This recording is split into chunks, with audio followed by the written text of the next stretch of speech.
Part 1 માં જોઈ કે આપણે પહોંચી ગયેલા હતા આહવા ડાંગના કડમ ડુંગર પર. આ છે એના પછીની સ્ટોરી. તો ફાઇનલી આપણે આવી ગયા છે કડમ ડુંગર પર અને જોવો વ્યૂ લાગીને એકદમ જોરદાર. અહીંયા આપણે સૌથી પહેલા શાક રોટલા અને ખીચડી ઘરેથી બનાવી લાવેલા હતા, એ જમી લીધું. જમીને પછી અમે નીકળી ગયા ડુંગર પર ફરવા માટે.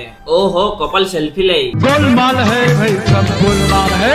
એમ ડુંગર બહુ ઊંચો છે પણ ડાયરેક્ટ સુધી બાઇક આવે એટલે બહુ ટેન્શન નહીં મળે. આ છે ડુંગરના ઉપરનું હનુમાનજીનું મંદિર અને આ છે સપ્તશૃંગી માનું મંદિર અને આ છે તમારો ભાઈ. હી હી હી હી. ઉપરથી વ્યૂ કંઈક આવું છે ને પવન એટલી સ્પીડમાં આવતો છે ને કે કોઈ પતલા માણસ હોય એ તો પવનમાં જ ઉડી જાય, જેમ કે આ 2 જણ જેવા. अरे झूठ बोल रहा है, ये झूठ बोल रहा है. ડુંગર પર થોડી વાર એન્જોય કરીને અમે આવી ગયા નીચે અને ઘરેથી ગેસ સ્ટોવ લાવેલા હતા એટલે એના પર જ મૂકી દીધી ચા. હવે તમે કહેશે કે આ કેવા ટોપીલામાં ચા મૂકે? આપણે ટોપીલાની મજા નથી લેવાની, આપણે ચા પીવાની મજા લેવાની છે. અને ભાઈ સાહેબ, ચા પીતા પીતા અચાનકમાં આવી ગયો વરસાદ અને પવન એટલે પછી ફટાફટ રેનકોટ પહેરી લીધો ને ઘરે જતા હતા ત્યારે વગોઈ પછી હાઈવે પર જોવા મળી ગયા કેટલા બધા વાંદરાઓ.